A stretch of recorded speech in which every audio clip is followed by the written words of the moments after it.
Now, allow me to introduce our third speaker, who is Irena Primc from Slovenia. Irena is a lawyer by education. In her active professional life, she worked mainly in the field of land law, real estate, and property law matters. Until her retirement, she ran legal services in state institutions and also worked in the private sector.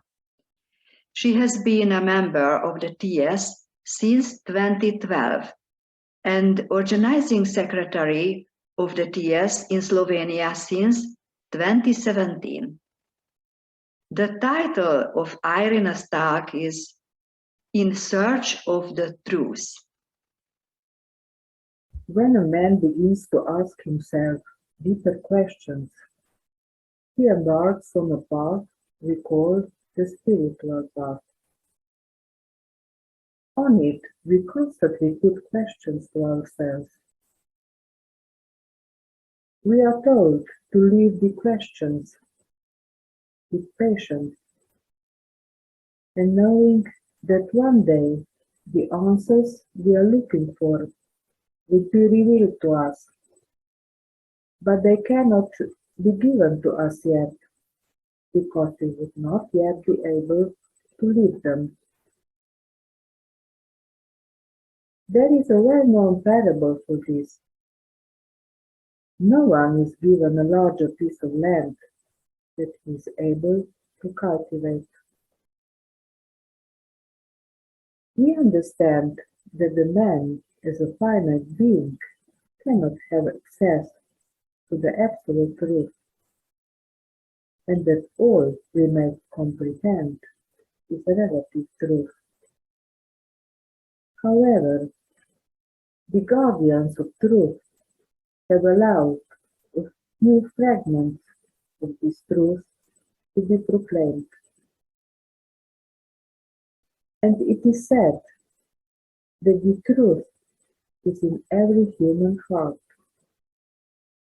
that it is that inner wisdom that was given to us to use. When a man sees the truth of anything, it must guide him. It is his duty to live in accordance with the truth he sees. Thus, we can only follow such truth as we see at a given moment, because what we claim today is not necessarily consistent with what we will claim tomorrow. In fact, we discover the truth from moment to moment throughout our stay.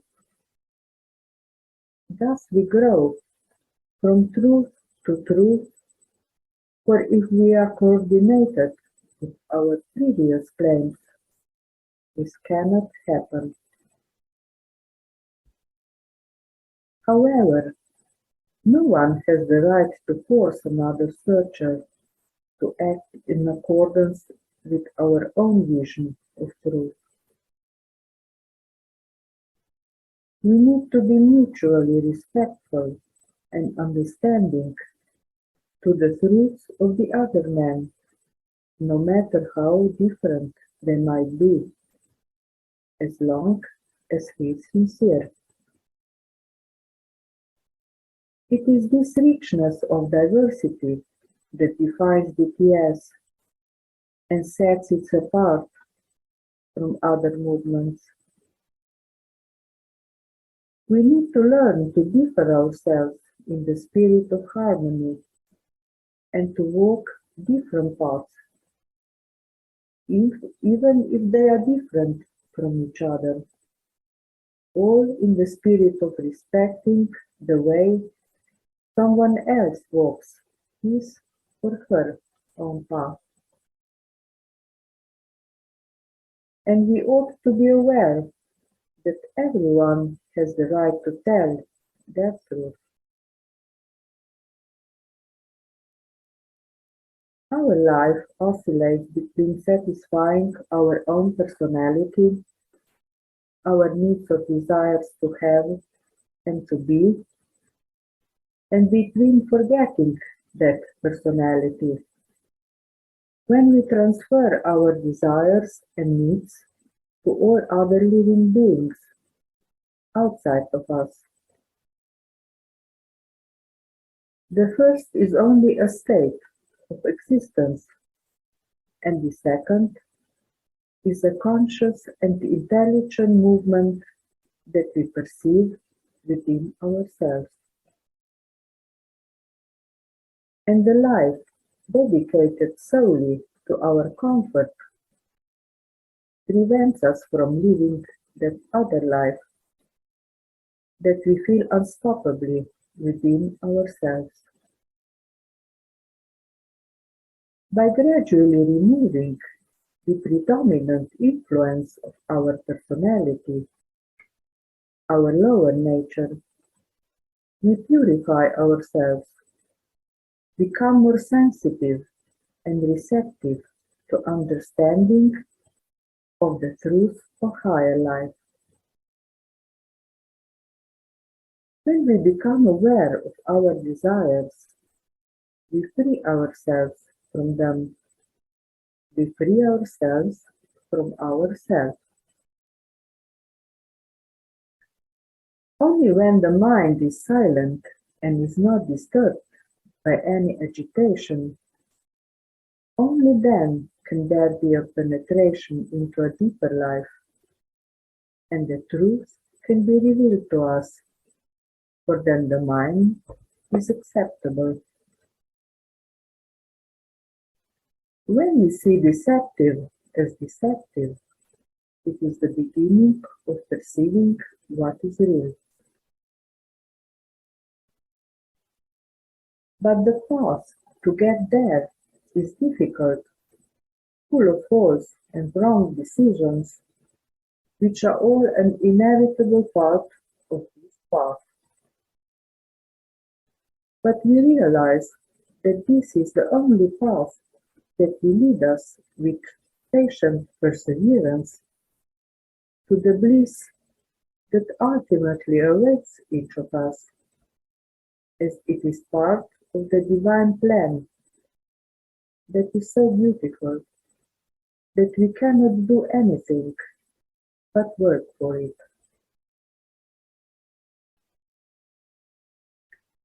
But what can we do in these crucial times for humanity? Isn't it most dangerous that we accept the deadly virus as a misconception and then further develop that idea? The situation in the world also prompts us to ask questions. Will we use what modern technology and artificial intelligence allow us in a humane and useful way? Or will we abuse them? Isn't life too complex a system to be compatible with artificial intelligence? Let us trust in the divine plan, in the God's genes that are innate in us, so that we may actualize our divine nature. It is a time of despair, but it is also a time of hope. If we want to change the existing conditions of our lives, we must first transform, which means that in everyday life we must begin to be aware of our thoughts, feelings, and actions. We must achieve a radical change in our thinking, understanding ourselves and our relationship to people and other kingdoms of nature, to ideas and things. This understanding brings freedom in which the real can exist. We must live our lives with integrity, not to let someone else to make decisions for our lives. We need to take responsibility for our lives, for our actions, and be aware that we are also responsible for what we tolerate. To live with integrity means to examine information, to inquire to the point of getting to the source of the facts, to make sure that before we open our mouths, we consider the consequences of the things we say, and to make sure that everything we say is verifiable and true. No matter what, we, human beings, with our thoughts, words, and actions, must add to the light with love, joy, grace, beauty, and gratitude, so that the darkness, like fear and greed, cannot win.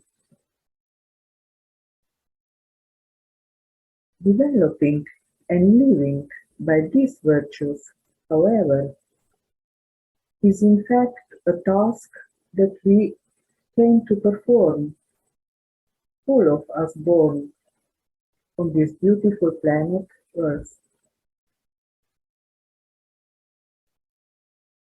Indeed, we may regard ourselves fortunate that life has brought us to the TS, whose co-founder H.P. Blavatsky stated that the Theosophical Society's concern has to be that in a man lives his spiritual intuition.